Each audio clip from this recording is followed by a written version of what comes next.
Bonjour chers amis, très heureux de vous retrouver. Aujourd'hui c'est notre première journée de jeûne et prière et on sera très content de pouvoir vivre ce temps ensemble. Donc je vous propose simplement de vous rappeler un peu les dates, qu'est-ce qu'on va vivre et aussi peut-être quelques petits conseils sur comment vivre ce temps de jeûne et prière. Alors tout d'abord on se retrouve ce soir à 20 heures à l'église, idem demain 20 heures à l'église pour un temps de prière. Et vendredi, on aura une soirée particulière, un temps fort que je vous invite vraiment à inscrire dans vos calendriers. Je pense une priorité pour notre Église, où on veut se retrouver d'abord dans un temps de communion fraternelle à partir de 19h30. À 20h, on commencera un temps de louange qui a été préparé par notre équipe de louange.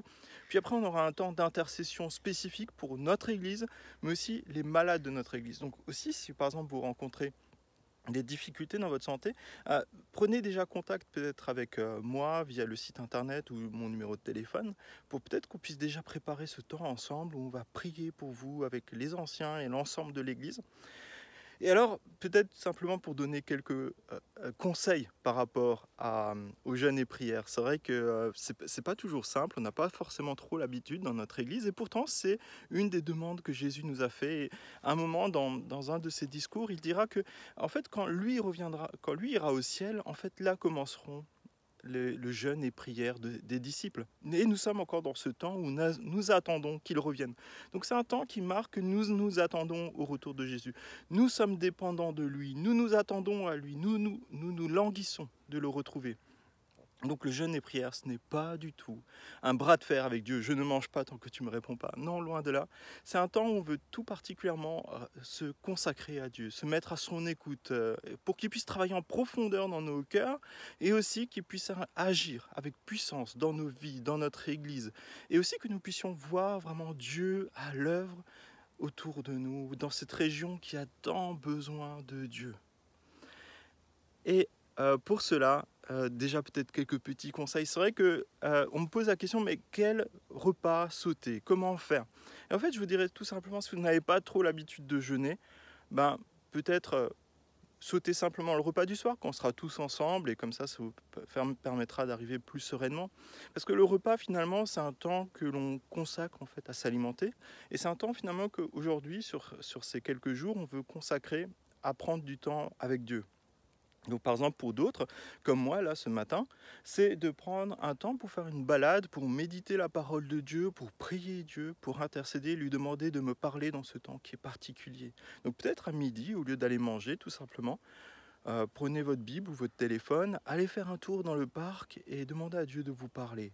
Priez, demandez-lui de transformer votre cœur, que vous soyez à son écoute. Aussi, je vous invite à venir le soir, parce que finalement, c'est vrai que parfois c'est un peu difficile de jeûner et de prier seul, mais aussi je pense qu'il y a vraiment une dimension communautaire, comme nous allons le voir. Et je vous propose pour ce premier jour, en fait, de méditer justement dans Jonas. C'est un livre de l'Ancien Testament, et c'est assez frappant de la façon dont ça commence. Donc, j'attrape juste ma Bible. Cela commence comme cela. L'Éternel adressa la parole à Jonas, fils d'Amiatai, en ces termes. « Mets-toi en route, va à Ninive, la grande ville, et proclame des menaces contre des habitants, car l'écho de leur méchanceté est parvenu jusqu'à moi. » Une mission très claire de Dieu pour Jonas, aller voir un pays qui accomplit des actes atroces et qui, par exemple, il peut très bien s'attendre à se retrouver empalé pendant 3 jours et mourir ainsi. Pas facile, hein. Et pourtant c'est un appel de Dieu. Jonas se mit en route pour s'enfuir à Tarsis, direction opposée, loin de la présence de l'Éternel, et il descendit sur le port de Jaffa, où il trouva un navire en partance pour Tarsis. Il paya le prix de la traversée et descendit dans le bateau pour aller avec l'équipage à Tarsis, loin de la présence de l'Éternel. Mais l'Éternel fit souffler un grand vent sur la mer, et déchaîna une si grande tempête que le navire menaçait de se briser. Et je vous invite à lire la suite, mais peut-être pour cette première journée de jeûne, je nous invite vraiment à faire ce pas de consécration. C'est vrai que parfois Dieu nous donne des directions très claires, et les directions claires se trouvent dans la parole de Dieu, et nous disons « Ah non, c'est trop difficile, j'ai pas envie ». Et en fait, Jonas, on le verra dans la suite de l'histoire, c'est pas tant sa mort qui l'embêtait, c'est que ces personnes-là puisse aussi connaître la miséricorde de Dieu, connaître le salut par Dieu. Et parfois, nous aussi, nous sommes comme Jonas. Nous disons non, pas eux, non, pas moi, non, pas aujourd'hui.